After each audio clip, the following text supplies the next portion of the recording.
Bonjour à tous et bienvenue. Aujourd'hui nous sommes jeudi, le jour de Jupiter, le dieu des dieux. Et du coup on va célébrer ensemble notre empereur dieu avec l'armée des custodes pour Warhammer 40 000. Venez avec moi, c'est parti.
Alors, la dernière armée de la chaîne pour Warhammer 40 000, c'est une armée vraiment iconique du jeu, parce qu'en fait, c'est l'armée des gardiens de l'empereur, c'est l'armée des habitants de Terra et des guerriers de Terra. Donc, en fait, c'est vraiment une armée qui est vraiment symbolique du jeu, et ça sera forcément les Custodes, pour plusieurs choses. Déjà, c'est une armée d'élite. Donc, comme vous avez vu, moi j'ai des taux qui sont plutôt populeux, j'ai des orques qui sont plutôt populeux, des sœurs de bataille qu'on peut rendre populeuses. Je voulais partir sur une armée plutôt élite. Donc, sans partir sur des chevaliers du chaos ou des chevaliers impériaux, je voulais vraiment une armée un petit peu élite et du coup qui serait à moindre coût pour la chaîne aussi. Donc, les Custodes sont vraiment l'exemple parfait de cette armée-là. Une armée très chère en points, peu chère en euros. C'est parfait, et en plus un gameplay élite que je n'ai pas dans mes autres armées, donc c'est super intéressant, ça fait encore un nouveau gameplay à découvrir, et en plus à moindre coût, avec des figurines vraiment stylées, et en plus qui sont l'icône de Warhammer 40 000 avec l'empereur et avec les habitants de Terra. Voilà, on peut difficilement faire plus badass comme armée. En plus, la chance qu'il y a, c'est que pour Hérésie de Russe, la gamme de Custodes va être refaite entièrement en plastique. Donc moi, ce qui m'intéresse vraiment, c'est les véhicules, c'est les Venatari, c'est les Dreadnought, c'est toute la gamme Forge World qui va passer en plastique. C'est vraiment une super bonne nouvelle. Je vous mets un petit peu des photos des sorties. En ce qui concerne tout ce qui est infanterie, donc notamment les gardes et tout ça, je mets une petite réserve, même si je fais entièrement confiance à Game Workshop sur la qualité de leurs figurines, mais j'ai quand même l'impression qu'elles sont plus menues, plus fines, qu'elles sont, comment dire, plus statiques et qu'il n'y a peut-être pas toutes les unités, notamment les veilleurs, qui sont super beaux avec leurs toges sur les côtés. Voilà, donc c'est possible, pour l'instant, tant que j'ai pas les figurines dans les mains, on va voir, mais c'est possible que je garde en fait l'infanterie Custodes V10 de 40 000, et que tout ce qui est véhicule, Venatari, Dreadnought, du coup je prenne l'hérésie de Russe, évidemment. Notamment les Terminators à la russe, on n'a pas vu de nouveaux modèles pour eux, donc en fait ça serait bizarre d'avoir des Terminators à la russe et de l'infanterie vraiment hérésie de Russe, qui n'ont pas du tout la même sculpture. Le fait qu'il y ait des femmes, moi je m'en fiche totalement, au contraire, moi je joue une armée de sœurs de bataille, je vous rappelle, donc moi avoir des femmes dans mes armées, au contraire, je suis très content.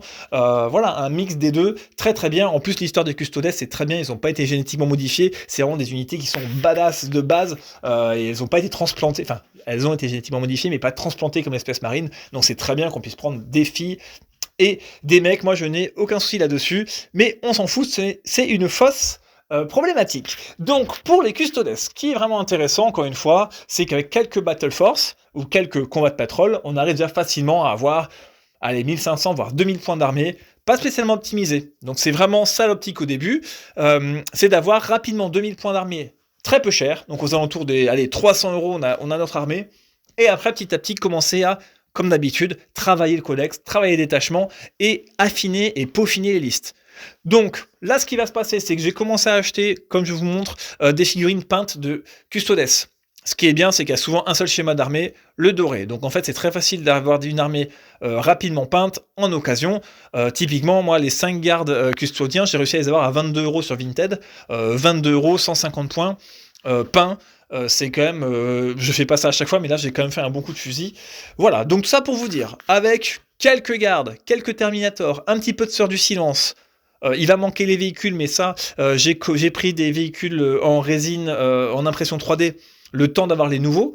Voilà, parce qu'il est hors de question que je mette 100 € dans de la résine forgeron dégueulasse, alors que le gars à côté de chez moi, il fait de la résine dégueulasse aussi, mais 10 fois moins cher.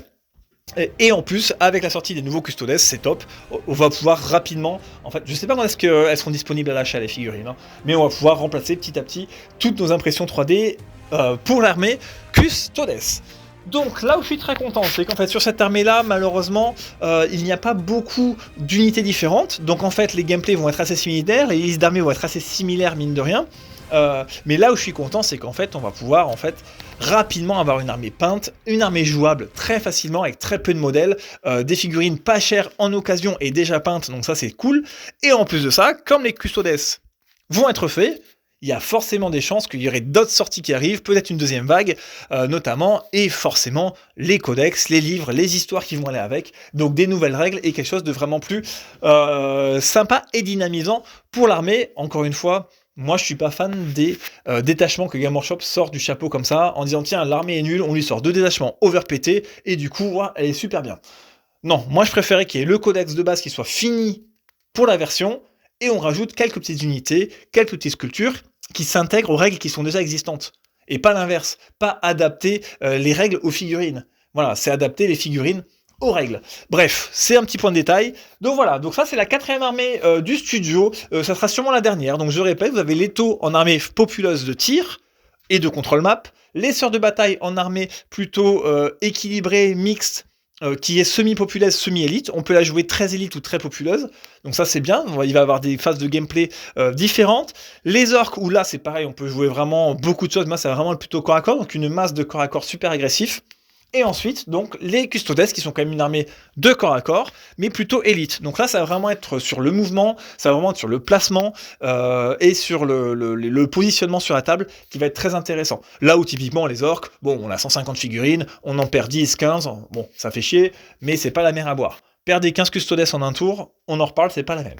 Donc voilà, la 4e armée, des optiques de jeu différentes, toujours pareil, le même principe, on achète des figurines d'occasion déjà peintes, où au minimum, où on a un minimum d'efforts à faire, nous, pour pouvoir jouer l'armée. Comme ça, on se jette directement dans le bain sur les games. Encore une fois, regardez le Patreon, regardez les OnlyFans pour avoir les photos et les revues des armées, des listes d'armées, des figurines et de mes parties. Peut-être de mes tournois, pour l'instant j'y suis pas encore. Et on va évoluer comme ça sur la peinture petit à petit avec la nouvelle sortie des Custodes. J'ai pas la date. Si quelqu'un a la date des sorties de la précommande, n'hésitez pas à me dire. Moi, je suis intéressé surtout, donc encore une fois, par tout ce qui est Dreadnought, tout ce qui est Galatus, tout ce qui est le Coronus, tout ce qui est voilà, les Venatari, qui sont maintenant les nouveaux Venatari en plastique. Même s'ils sont un peu plus fins, c'est pas grave, ça va très bien vu que c'est des figurines à jump pack, donc c'est top. Voilà, donc si vous voulez voir l'évolution de l'armée, n'hésitez pas à vous abonner, à liker, à partager, à suivre les différents réseaux, tout est en description, et comme ça, vous pourrez suivre tranquillement l'évolution de mon armée et de ma peinture, jusqu'à tranquillement la V11, et puis voir plus, on verra bien avec la sortie de Game Workshop ce qui va se passer dans les semaines à venir. Voilà, c'est tout pour cette petite vidéo, comme d'habitude, vidéo de présentation d'armée, ou encore une fois, un nouveau gameplay, des nouvelles figurines, et il n'y a plus qu'à s'amuser. Allez, je vous dis à bientôt pour une prochaine vidéo. Ciao.